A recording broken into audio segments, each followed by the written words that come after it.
How do you know if it's time to turn a corner? Sharon Horne-Ellstrom here. Our idiom today is to turn the corner. I say turn a corner, turn the corner. It depends.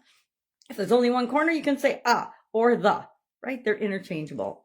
So this idiom signifies that you've been going through a difficult time or a challenging time, or you've gone a long distance. It comes from racing, traditionally, I believe, horse racing in the first part of the 1800s. And usually at the end of the race, toward the end of the race, there's a big corner. They've gone the farthest part, the hardest part is over, and they've just got the home stretch to finish the race. And so they would say, oh, the horses turned the corner, or a certain horse turned the corner in horse racing.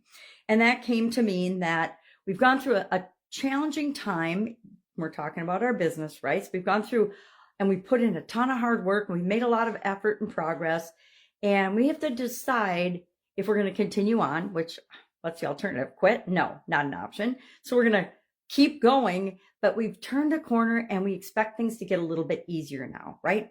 We've gone through the hard part. Over the hump is another one that reminds me of this. Over the hump, turn the corner, etc. But our topic then is, how do we know if we need to make an adjustment? How do we know where we're at? Are we making progress from our original plan and our original goal? And are we moving toward achieving what we want? And are we in the home stretch? Are we just beginning? How much effort and energy do we need to put into the project or growing our business? So I like this idiom. I definitely have used it a lot in discussing things with, heck, my kids, as well as in the different businesses and consulting and acquaintances. How do we know? Well, we know by whether we're measuring and what we're measuring for our business. I don't know about you, but in the past, I have measured things that just don't matter, or I've paid attention to things in my businesses and focused on them that weren't really giving me the results I wanted. So every once in a while, and I say at least annually, we do a periodic review of what do we measure, our key performance indicators, our financial reports and records, and we look at them. Sometimes if you're in manufacturing, we looked at production and things daily, and then weekly and monthly and annually, year over year, to see how things were trending and making sure we were continually improving in all of those areas.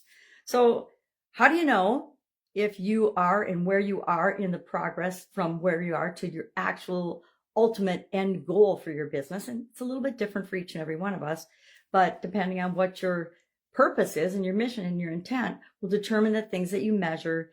And are you making sure that you're checking in periodically and actually looking at those numbers or measuring them and using them to make decisions? I've worked for a lot of companies, and in a lot of my companies, I tracked and we kept track of a lot of things, and we realized we weren't ever using them to make any type of business decisions or decisions at all about our business, and they weren't indicating whether we were doing good or bad. So we actually stopped measuring those things and started measuring the things that really matter. That's it. I'd love to know your take on this particular idiom. Share in the comments below or message me, and I will, of course, be with you tomorrow with another interesting idiom. What does it mean? Where does it come from? And how might you use it to supersize and grow your business? Have an awesome day.